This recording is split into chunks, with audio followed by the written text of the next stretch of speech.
अगले जन्म में क्या होंगे आप जाने विष्णु पुराण से। विष्णु पुराण कथा में राजा जडभरत की कहानी का जिक्र किया गया है। इनकी कहानी के माध्यम से मनुष्यों को यह बताया गया है कि कैसे एक इंसान पशु योनि को प्राप्त कर लेता है। आइए जानते हैं विष्णु पुराण में जडभरत की कथा से कैसे मिलता मनुष्य को अगला जन्म। आपका स्वागत है एक और न्यू वीडियो पर नए हैं तो लाइक एंड सब्सक्राइब कर दे और कमेंट में ओम नारायण लिख दे, आपका कल्याण ही कल्याण होगा।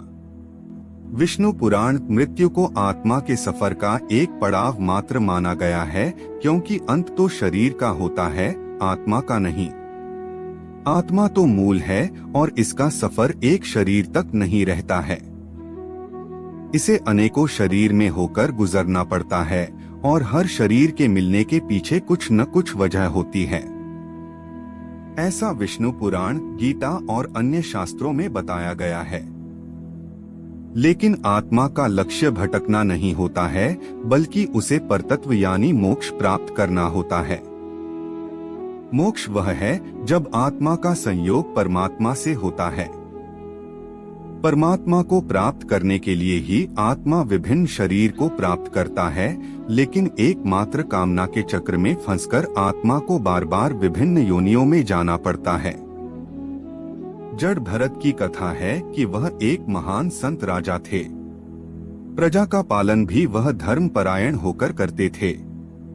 लेकिन एक दिन हुआ ऐसा कि जब वह स्नान कर रहे थे, तभी एक हिरणी सिंह के भय से भागते हुए नदी में कूद गई, लेकिन वह नदी को पार नहीं कर पाई। हिरणी गर्भवती थी और जल में ही उसे प्रसव हो गया। उसने एक हिरणी को जन्म दिया और वहीं मृत्यु को प्राप्त हो गई। राजा को हिरणी के बच्चों को देखकर उस पर दया आ गई और वह उसे लेकर अपने राजभवन में आ गए। राजा जडभरत ने उस हिरणी को अपने बच्चे की तरह पालना शुरू किया। हिरणी भी राजा से बहुत स्नेह करने लगी थी और राजा के आगे पीछे खेलती रहती, जिसे देखकर राजा जडभरत आनंदित होते रहते। राजा का मोह हिरणी के बच्चे से बढ़ता चला गया और धीरे धीरे वह बूढ़े होकर मृत्यु को प्राप्त हो गए। लेकिन मृत्यु के समय भी उस हिरणी से उनका मोह समाप्त नहीं हुआ, वह उसी के बारे में सोचते रहे। परिणाम यह हुआ कि उन्हें मनुष्य योनि से एक पशु योनि में जाना पड़ा और वह स्वयं उस हिरणी की गर्भ में आ गए और हिरण के रूप में उनका अगला जन्म हुआ। इस तरह इस कथा में बताया गया है कि मनुष्य मृत्यु के समय जिस भाव से भावित रहता है, उसी भाव से उसे अगला जन्म प्राप्त होता है। गीता में भी कहा गया है कि मृत्यु काल में भगवान में जिनका मन लगा रहता है वही मोक्ष को पाता है, लेकिन यह बहुत ही कठिन है, क्योंकि जीवन भर जिस भाव से मनुष्य भावित रहता है, वही भाव मृत्यु के समय उसके मन पर हावी रहता है।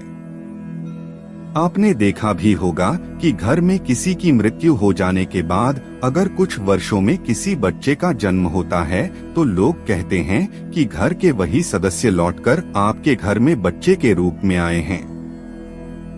दरअसल यह उस व्यक्ति के अपने परिवार के प्रति मोह और कामना को दर्शाता है, क्योंकि मनुष्य अपनी कामनाओं और परिवार के मोह से जल्दी निकल नहीं पाता है। गरुड़ पुराण में कर्मों की प्रधानता बताई गई है, जिसके अनुसार मनुष्य जैसा कर्म करता है, उसी के अनुसार उसे अगला जन्म मिलता है। इसलिए कर्म और कामना। आज के लिए बस इतना ही, मिलते हैं न्यू वीडियो पर। जय हिंद, जय